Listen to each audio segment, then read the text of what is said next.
Okay, let's look at example 3. An observer is sitting on a dock while watching a float plane. At a certain time, the plane is 300 meters above the water and 430 meters from the observer. Determine the angle of elevation of the plane to the nearest hundredth of a degree. So the angle of elevation is going to be looking upwards. All right, so we need to draw this. We know it's a right triangle. We can even simply draw that first, knowing that, and then we'll label what we know. Remember, with word problems, expect to read those problems several times. Now, I'm not necessarily drawing this to scale. I don't even know what the angle is going to turn out to necessarily be here. Okay, if you don't have a ruler, just draw a right triangle. It's not a big deal if that's not perfectly straight. So there is my right angle right here. Okay, so let's read one more time what's all going on here.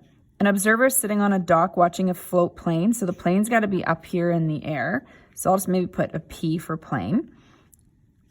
At a certain time, so then he would be sitting on the dock down here. So this would be my observer, my beautiful drawing there, my stick man.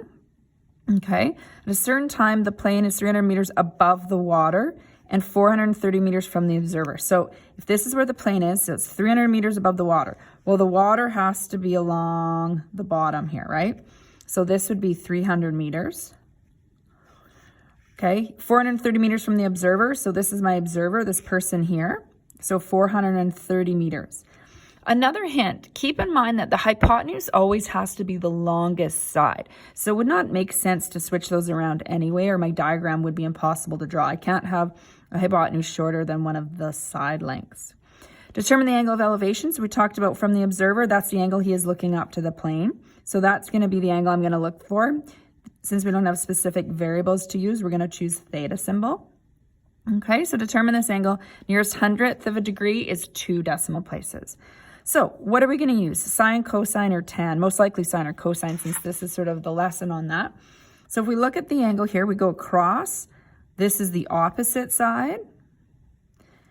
This is across from the right angle. This is the hypotenuse. So the formula that has opposite and hypotenuse in it would be sine. Remember, SOHCAHTOA. So it would be sine theta is equal to opposite of our hypotenuse, or even if you just want to put O divided by H, that's okay as well.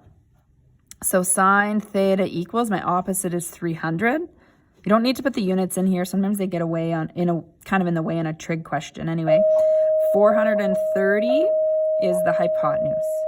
Okay, to find the angle, you're going to use your calculator. I don't need to know what the actual decimal value is between 300 and 430. You're going to go shift, sine, open up the brackets. Maybe your calculator opens it for you, which just saves you a quick step. So 300 divided by 430, remember to close the brackets, hit equal, 44.24 degrees. Don't put the equal sign here because that's not what sine theta equals. Sine theta equals this value. It's the actual angle theta that equals that. 44.24 degrees.